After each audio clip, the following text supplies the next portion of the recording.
Should Ben DiNucci be the Denver Broncos QB2? The team went out and signed Jarrett Stidham to be the QB2 to Russell Wilson and maybe even possibly be an insurance policy to Russell Wilson. They gave him high-end backup quarterback money, but to this point in training camp and in the first preseason game, he's been outplayed by a guy who was brought in originally to be a camp arm in Ben DiNucci. Ben DiNucci initially spent some time with the Dallas Cowboys, then went on to spend some time in the XFL with the Seattle Sea Dragons, and it's clear that his time in the XFL really benefited him greatly. So without further ado, guys, let's go ahead and jump into the film and analyze if Ben DiNucci should be the backup quarterback to Russell Wilson over Jarrett Stidham. So we're going to start off with this play. It's going to be a cover 2 zone here for Arizona, and Denver is going to have number 46, Michael Bandy, the wide receiver at the top of the screen. He's going to be running an in-breaking route, but there's an element of this route that I absolutely love here with Bandy. He's playing against really tight physical coverage here, even though it is going to be a zone coverage look. This defender is responsible for this zone. So Bandy is going to have to use some physicality in order to get himself free in order to be able to break inside, because this is going to be a very tight window throw here. As you can see, you're going to have to basically hit this right in the void here in the zone coverage, right between these two defenders right here. So DiNucci is going to have to put this right on the money. So when DiNucci takes the snap here, there's a couple of things that I want you to pay attention to. The first thing here is Bandy gives the wide receiver, or Bandy gives the DB here, that little subtle hand movement right there, and is able to get him in a vulnerable position right here. And as you can see here, man, Ben DiNucci just threads the needle on this throw. This is a really tight window throw for DiNucci. Places it perfectly. I mean, right on the in between the 4 and the 6 of Michael Bandy right there. This is just about as textbook of a throw as you can get right there. I love DiNucci. Quickly sets his feet, hitch, and almost sidearm slings it right in there to Michael Bandy. That is a tough, high-level NFL throw right there that Ben DiNucci was able to make look easy. So on this next play here, Arizona is going to be bringing cover 0 blitz, man coverage across the board with a 7-man rush. Denver struggled to answer this for most of the evening. On this one here, they're going to be running sort of a wheel route with Michael Bandy. He is positioned right here at the top of this trips formation. And Ben DiNucci, I feel like he's got the right idea here, because he's going to throw this up quickly, knowing that he's going to get blitzed. The only thing is, I feel like Michael Bandy almost slows down a little bit on his route there, and it looks like Ben DiNucci overshot him, but I feel like he was expecting Bandy to keep accelerating and maybe hit him right here at about the 28-yard line.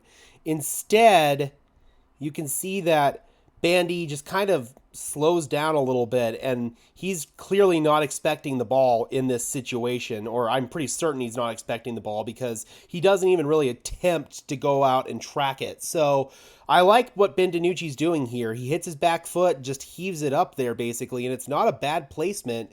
He just feels like Michael Bandy is going to keep running here, and Bandy doesn't really do that. So I put this more on Michael Bandy, and I think this is a good decision and a good throw here from Ben DiNucci. I like this quite a bit from him. On this one, I kind of feel like DiNucci was leaving a little bit of meat on the bone here, so it's going to be play action, and he's going to have a pair of crossing routes here. He's going to have a shallow cross here underneath from Taylor Grimes, and then he's going to have Alberto Cuebanam on more of a deep cross, or kind of a deep over, if you will, here. And I feel like DiNucci doesn't do a bad job. He reads it well. I feel like he was probably taught to read this low to high, but as you see here, he takes the snap, and right there, man, I feel like Alberto Cuebanam is wide open. Instead, DiNucci's going to choose to go underneath here to Taylor Grimes, who's a little bit more tightly covered.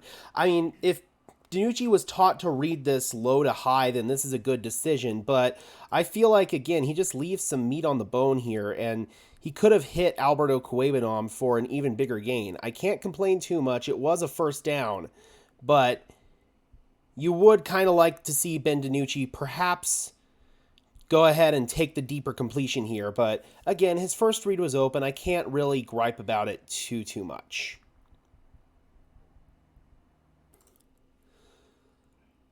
So on this one right here, we've got a little bit of a speed out here to the right side. Good job from Ben DiNucci. And what I really like about this is that he throws it to Taylor Grimes' right shoulder, his back shoulder, allowing him to turn up field here and get some extra yards and get close to the first down. If he had put this on his other shoulder, Grimes would not have been able to turn around and get that extra yardage. So this is just perfect ball placement here on this sprint out from Ben DiNucci. I like this quite a bit. Very, very nice. This is probably going to be DiNucci's worst play of the day, where he's going to be going against man coverage, and he's going to have Taylor Grimes running sort of a stop route right here. And I really don't like the ball placement at all from Ben DiNucci on this one. If we go ahead and roll it here, you can see right there, that is pretty wide open by NFL standards. And DiNucci puts it too far to the left and sails it. That's a poorly placed ball, or they weren't on the same page, but I feel like Grimes did the right thing here, but DiNucci just gave him a bad ball. So this is probably DiNucci's worst throw of the day right here. And if you look at this as his worst throw, Jarrett Stidham had way more of these. So easily, DiNucci was the better quarterback last night between him and Stidham. And quite frankly, it wasn't even close. But right here, you've got to hit this if you're Ben DiNucci. There's no excuse. Can't have that. That's a bad ball. But then DiNucci makes up for it on the very next play here. I love this. First of all, look at this route right here from Michael Bandy. Zoop, zoop. And then DiNucci puts it right on him for a nice chunk play. I love that. Look at this route from Bandy. Shoop. Gets free in that little void right there, and DiNucci gives him a very good ball. This is nasty, though. Choop, choop. Love that. That's a great play. So I actually watched Ben DiNucci quite a bit in the XFL, and he really displayed a high-level ability to buy time in the pocket and elude defenders from inside the pocket. And this is going to be a really good example of it here, man. You can see Taylor Grimes goes in motion. DiNucci, little play fake there. And the pocket gets messy. Look at that spin move he hits him with, man. That's sick. And then he's able to get back, drift backwards here. And he's got Taylor Grimes here coming open on this route. But DiNucci puts a good ball. As you can see, though, the defender has to grab Grimes. And that ends up being pass interference.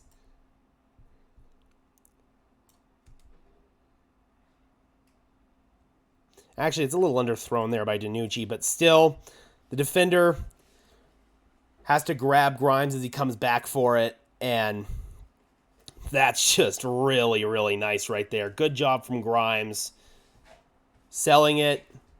And number 33 just gives up a really stupid play right there, allowing the Broncos to punch it in for the go-ahead touchdown. Unfortunately, we left a little bit too much time on the clock, and Arizona went down, scored, got the 2-point conversion, and won the game. But Ben DiNucci made several really nice throws in this game. We got to see his mobility, especially extending plays from inside the pocket. And overall, Broncos country, although Jarrett Stidham got paid high-end backup quarterback money, right now, Ben DiNucci looks like the better player.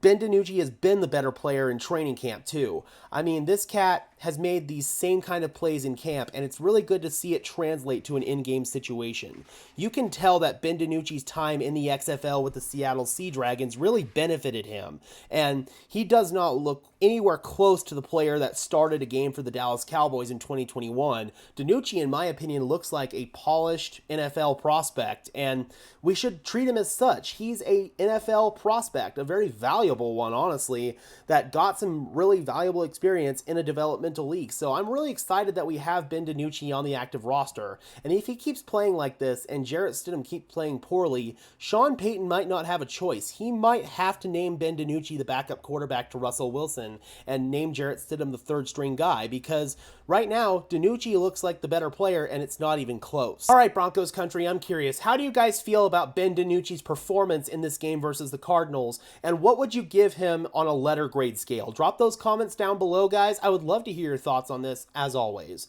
Be sure to leave a like on this video as well as subscribe and ring the bell so these videos appear in your notification feed. I would really appreciate it, guys. Those are two free and easy ways to show your support, helps tell the old algorithm to push us out, and helps us get seen by more and more members of Broncos country just like you and me. And until next time, guys, this has been another episode of Denver Broncos Syndicate. I am your host, Gage Madrid, saying peace out.